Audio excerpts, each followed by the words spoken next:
Profesa msupavu, hakuna mwingine kama huyo. Leonard Mamba alitufundisha tujue Kiswahili. Unakuta wengine kwa ofisini walikuwa wanaleta ufisadi, wengine wanakufagia kama kufagia wanakutoa kwa ofisi ende ukae nje kulingana jinsi umejivaa. Na Leonard Mambo Butela alikuwa anatuweka pamoja, alikuwa anatusaidia kwa mambo ya hii ni ungwana.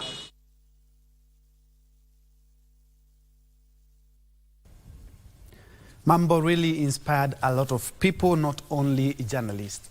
In other news, Narok County Commissioner Kipkech Lotiati has urged business owners and residents in Transmara South Sub-County to share any information that could lead to the arrest of individuals suspected of criminal activity in the area. Lotiati, who convened a security baraza in Logorian town to address rising security concerns, regretted the latest incident where one person was killed after a shootout.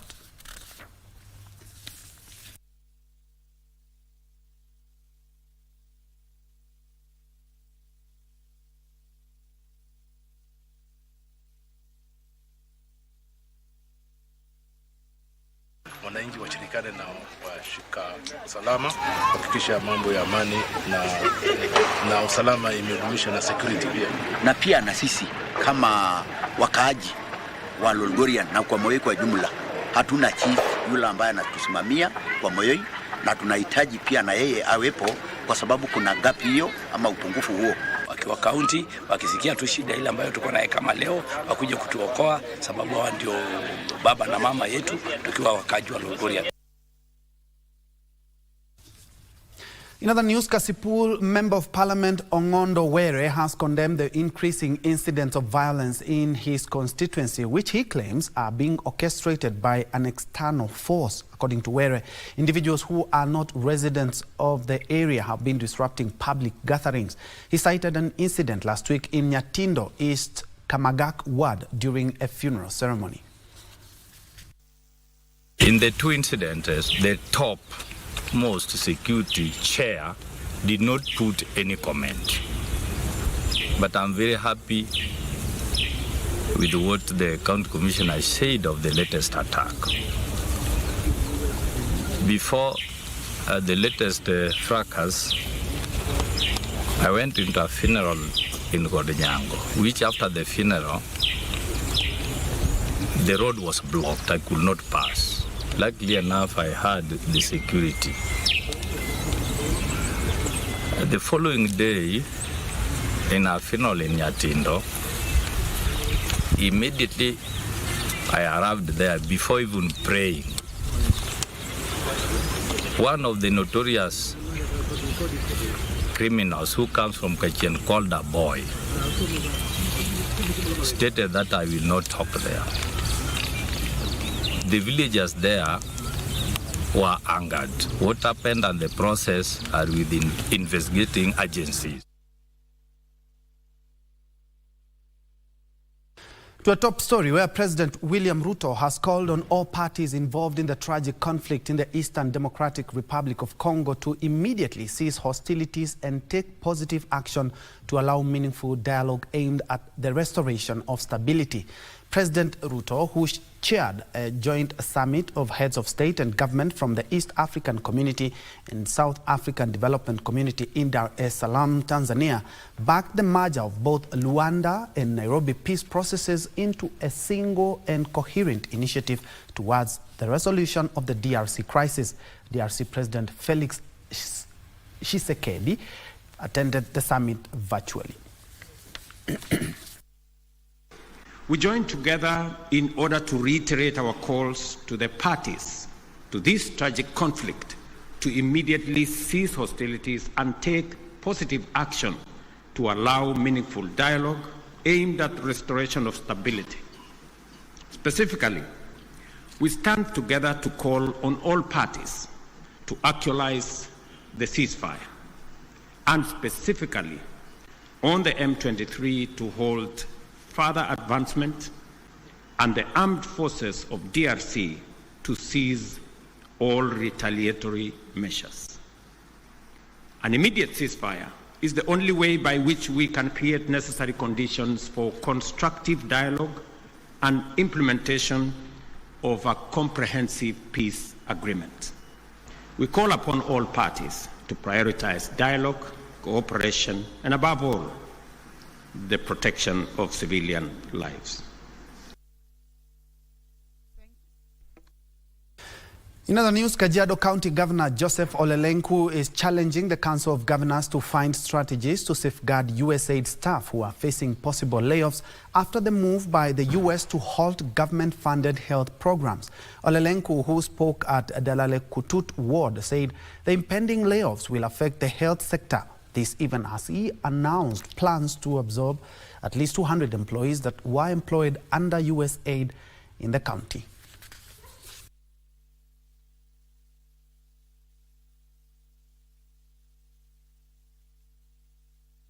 Ni vyema kama serikali zetu tuchukue jukumu ya kuchunga afya ya watu wetu na kulinda ajira ya watu wetu.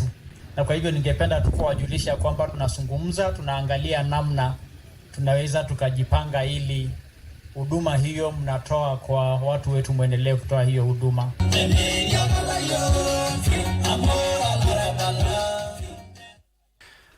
From Kajiado to county number 14, Embu County government has suspended a clinical officer at Kiretiri Level 4 Hospital in Mbere South constituency after a woman gave birth on the hospital veranda without professional assistance. The Thursday night incident sparked public outrage, with many accusing the local government of negligence.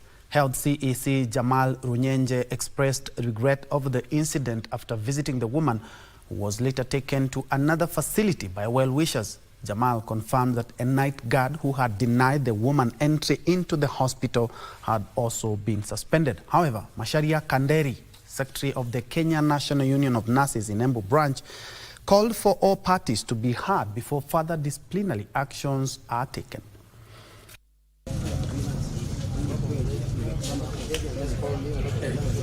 Kusema ukweli, mimi sijaridhika na hakuna excuse yoyote inaweza kupata ambaye itasababisha mama apate mtoto kwa varanda ya hospitali.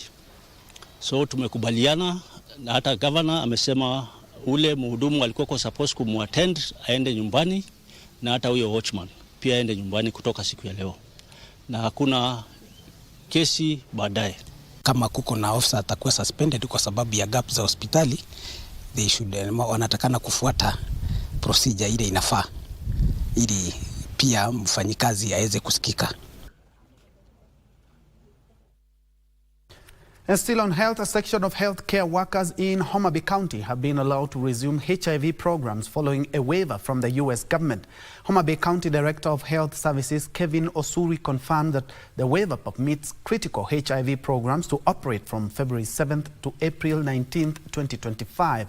He emphasized that this period will help accelerate transition efforts to establish sustainable home-based solutions. It's a small waiver of some time. Not every staff has been brought back. We've brought back a good chunk of them, about 568. A number of them have not been approved for this waiver period. It's still a big shock and a big bump on the system, on the healthcare system. It gives us some time, a period of time up to April, to now hasten our processes in terms of what we call transition, a transition period between now donor-funded support to looking at home-based solutions. Naomba serikali yetu ipate kutupa mwelekeo. Maana mahala ambapo tuko bado ni kama tuko katika giza la kuwa tutapata madawa kweli baada ya miezi mitatu au mwezi wa 4, nini litaendelea? Je, bado kuna dawa ama hakuna? Tutazinunua ama itakuwa namna gani? Ili tukue na upenyevu, tujue ni nini kitafanyika ili watu wapate kujipanga. In other news, the Ministry of Information, Communication and the Digital Economy has been challenged to revitalize the Ajira digital program to fulfill its objective of addressing youth unemployment through digital jobs.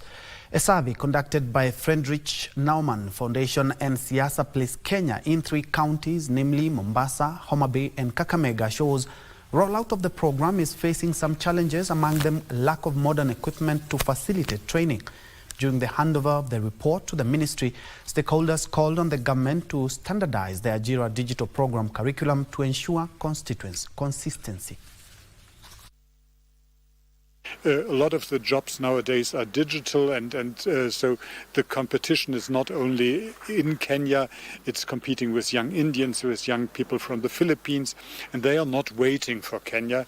So the education and the training has to be on the top level, and that is not yet the case. 50% of them do not have the equipment that they're supposed to have, or enough of the equipment. The ones that are in rural areas are doing much worse in regards to even access to power or facilities. Some of them are non-existent. We have a partnership now with NGCDF to have 5% of their budget catering for the maintenance of these facilities.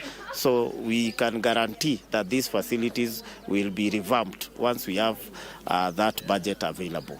They taught me how to advertise my business on social media, and I found it that it's a very good thing, because I used to think that maybe you just have to go and sit at the marketplace so that you can sell, but unfortunately it's a no. You can do your business wherever place you are. And still on tech, more than 63 youths have graduated from a 6-month digital skills boot camp in the Lakeside County of Kisumu. FabLab Winam facilitated the World Bank-funded training with the support of the Ministry of Investment, Trade and Industry, among other development partners. The training saw the beneficiaries equipped with in-demand digital skills, including cybersecurity, data analytics and visualization technology. Speakers at the event challenged the youth to constantly pursue digital skills to cope with the rapidly transforming job market.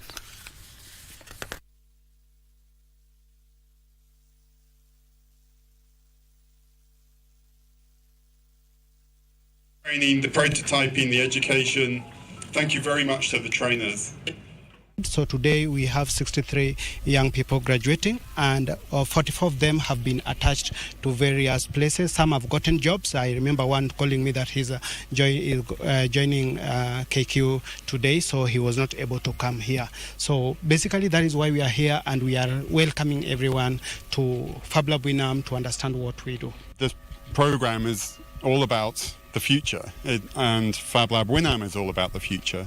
It's about the idea that if we don't control and understand and create technology, it will understand and control and create us. Especially for cybersecurity and digital and data analytics, these two skills by themselves open so many doors, because they are used in all the platforms you can think of. When you think of economics, when you think of communication, when you think of any sector you can think of. Cyber Kenya is a user-friendly platform. Very well, at about 13 minutes past the top of the hour, we are due for a fast break. But when we come back, we still have more news, and also be telling you all about the FA Cup, which resumed last night.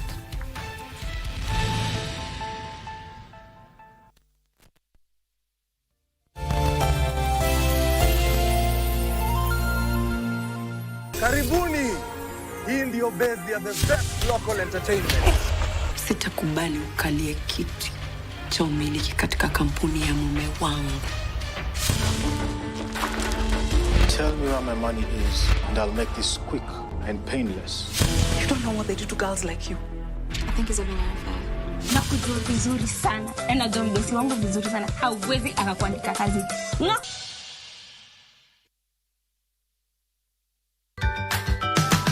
Wanasema siku zote wale wa kushiba huonekana kwenye sahani, wengine wakasema sinia, na kwa kweli wale wa kushiba hapa katika shule ya Bookshine tumeuona. Aisha huwa milima, ni milima na mabonde. Leo pepo wavuma na kesho kuna umani. Watu wengi wanafanya kisaikolojia ya wanawake, ingawa hawaangalii wanaume. Wanaume upande wao wanaangalia tu wanawake kisaikolojia. Ndiko maana nakuta wanaume wengi wamejitweka katika mwadaifu. Misaada mingi inayotolewa huwa haifiki watoto wote wa kike. Hata kama tuna ushahidi huu, tangu lini panya akashinda kesi mbele ya baraza la paka? Fafanua muktadha wa maneno haya. Fasihi simulizi kwanza inaweza kuhifadhiwa akilini. hivyo ina upungufu wa kuweza kusahaulika. Sasa tumeingia ndani ya club sanaa, tuzikwende, nasikia kuzitoka.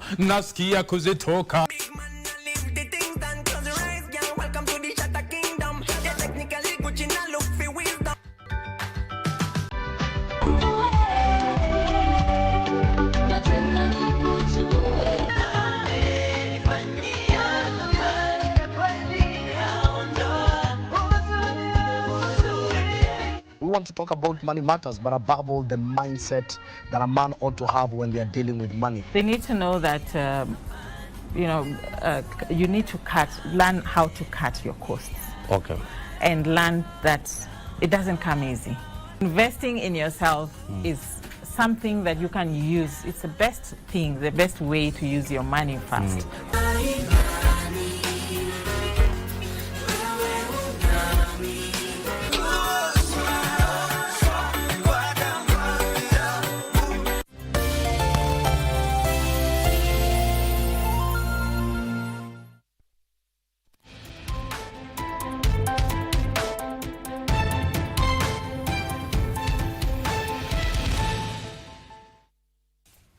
Welcome back. Just in case you joined us, this KBC Lunchtime News. Moving on, a section of traders in Kapsabet town, Nandi County, have expressed their concerns over the move by Kapsabet municipality to relocate all traders operating at the Kapsabet market to pave way for the construction of a bus terminus. According to the traders, the action goes against the initial agreement, which stipulated that the ultra-modern market would be built first before they were relocated from the current market. They have expressed frustrations over harassment by county enforcement officers who have pressured them to move to the new site despite ongoing issues like poor sanitation and insecurity.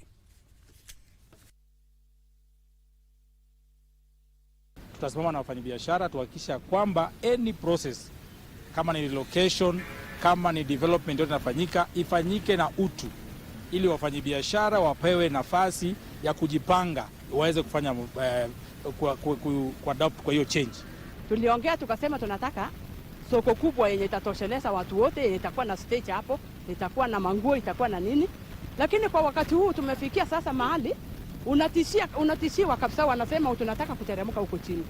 Na huko chini tulikuwa tumesema sababu ya wholesalers wenye walikuwa kwa barabara, tukasema waende kando kidogo, ndio hapa wao wadogo wapate nafasi ya kuuza yao ile kidogo kidogo. Wakaamua siku moja ya kwamba wanapewa notice ya siku 14. Mahali ambapo wanaenda ni wapi? Amejenga wapi soko? Na hata public participation ilifanyiwa wapi? Hii mambo ya kutuita mkutano, wanatumia ile inaitwa attendance list kuonesha ya kwamba ati watu wamepitisha. Na tulikataa wakati walituita pale kwa stadium. Tukasema stadium haitoki hapo.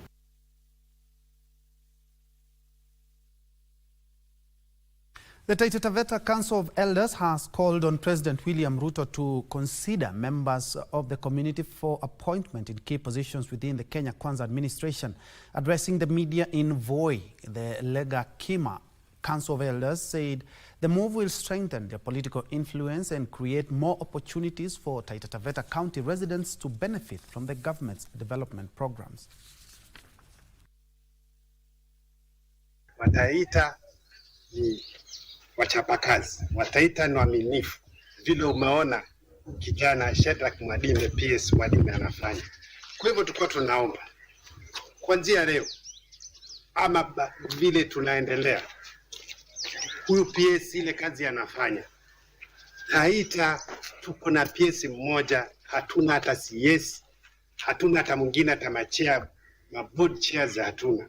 Tulikuwa tunaomba rais, hata sisi tuko na haki ya kuitisha hizi viti. Ni kama Wataita wamesaulika. Tuko na vijana wengi waliosoma, wamehitimu.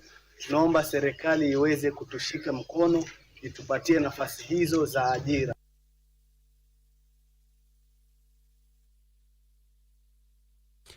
Elsewhere, primary and secondary schools in the country have been advised to conduct their elections according to the Independent Electoral and Boundaries Commission regulations as part of civic education. Speaking during the KBC Comprehensive School annual elections in Kisii County, Sylvia Ondimu from the electoral body said the guidelines allow learners to gain insights on how the general election is conducted. The elections were conducted from grades 1 to 9 for the positions of President, Deputy President, and Cabinet Secretary for Culture and Sports.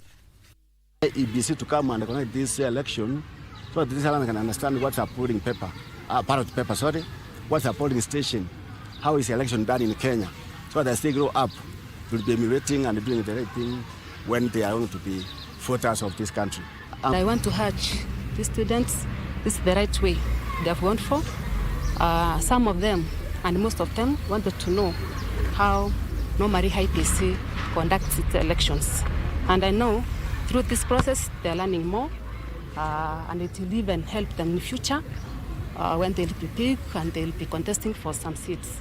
So we welcome you, and we hope this is going to end up peacefully. Thank you. From electoral matters to matters rabbit farming. Farmers in Kiambu County are being urged to embrace rabbit farming to meet the market demand and improve their income. Rabbit Breeders Association of Kenya Chairman Peter Waiganja says the rabbit meat demand in the country has grown significantly, driven by a shift towards white meat and its perceived health benefits and the changing cultural norms towards its consumption. The Kiambu County government announced plans to construct a modern rabbit slaughterhouse in the area to support the industry.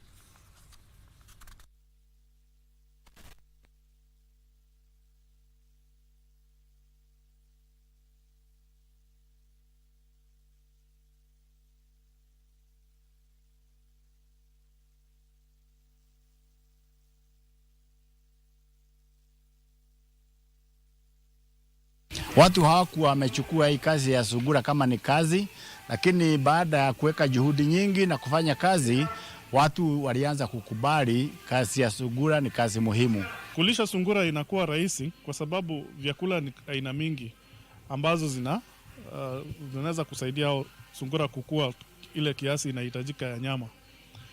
Na kwa hiyo unaweza lisha sungura wengi na mapato inakuwa juu kwa sababu haujatumia pesa mingi kwa kulisha, kwa kununua chakula. Tumemaliza phase 1 ya mali tunatijia ng'ombe, sasa tumejenga ikawa ni modern.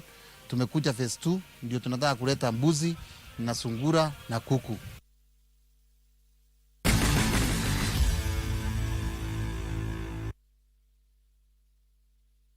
And in sports, Sharon Muturi and Moses Peter were among the standout swimmers during the annual Greenview Schools Swimming Gala held at the Eastern Arc Hotel in Malaa.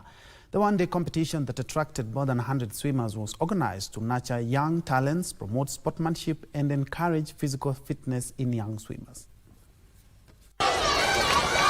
Sharon Muturi and Moses Peter were totally unmatched during the annual Greenview Schools Swimming Gala. Muturi was at her very best under the water as she dominated and won the 200-meter freestyle event ahead of Elina Wandoe and Amy Wakarindi, who were second and third respectively. Moses Peter won the boys' event ahead of Ayik Chol and Roy Mukiri, who settled for the silver and bronze medals. We have had quite a good number of participants, and they really worked hard in different areas. They have swum in different means, and it has been really competitive. Well, why do this? This is in line with the CBC requirements. It really demands us to build our learners' talents, and that is what we are working hard towards.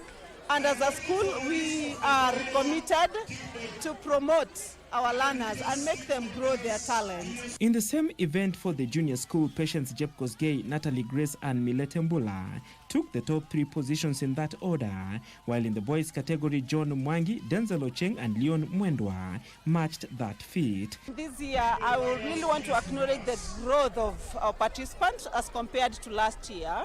We've really partnered with the best coaches to ensure that our learners get the best, and they really practiced for this like you've seen, and that has really also minimized injuries. Patience Jeb Kosgei and John Mwangi also won the 100 meters event in lower primary, as Sharon Muturi and Ayik Chol won the upper primary 100 meters freestyle event. We had a swimming gala in Eastern Arc Hotel. I actually never expected to win these medals, but by the will of God, I won. I have participated in all the races, but have currently won dashboard and freestyle. I have won 2 medals, one for backstroke and the other one for mixed relays. The competition was fair, everybody enjoyed, and it was a fun day. Gianna Kalondu and Precious Hope were the best swimmers in the lower primary 100 meters event. Victor Gitonga and Oprah Katanu won the 100 meters parents event. Every year is a learning lesson, and we're looking forward to making it better, even ensuring that our learners participate even nationally. We've national competitions that are there, and we wish to enroll our learners to compete with other learners in the country, and maybe even internationally. We are determined to make our learners grow far and wide, from Nairobi and outside Kenya and maybe outside Africa. The one-day competition not only strengthened the school's swimming culture, but also fostered unity and enthusiasm for sports. From swimming to basketball, where the Kenya Lionesses will face South Sudan this afternoon in the bronze medal match of the Women's Afro Basketball Zone 5 qualifiers at the Hassan Mustafa Arena in Egypt. The Kenyan team suffered an 84-62 points defeat in the final group match last night. Uganda's. Finally, Manchester United came from behind to secure a 2-1 victory over Leicester City, with Harry Maguire scoring a stoppage-time goal to send them through to the FA Cup 5th round at the Old Trafford. Leicester took the lead just before halftime with Bobby de Cordova's raid goal in first half stoppage time. However, the introduction of Alejandro Garnacho in the second half proved pivotal, as his involvement helped United equalize through Joshua Zirkzee, who broke down Leicester's defense. Maguire then scored a controversial goal in the dying moments to seal the win for United.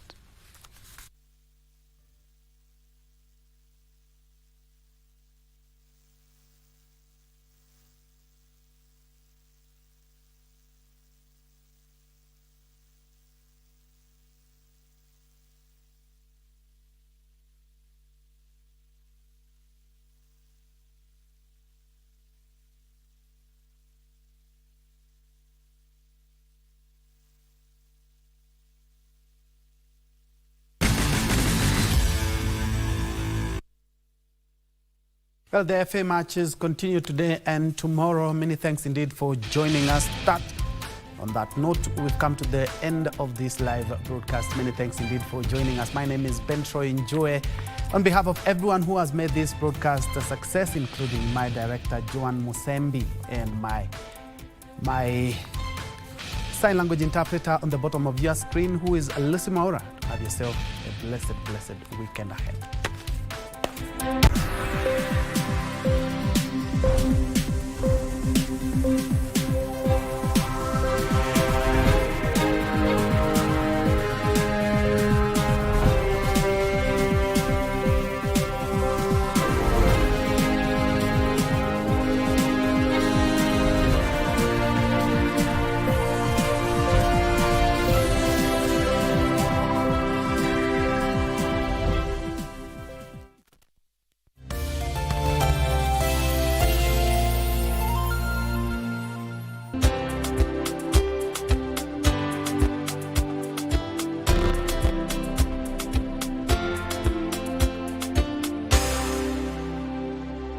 Join me on a journey as we unlock the secrets of a healthier and vibrant you. We'll also share real-life stories of courage and resilience. From the waist down, I felt like I was paralyzed.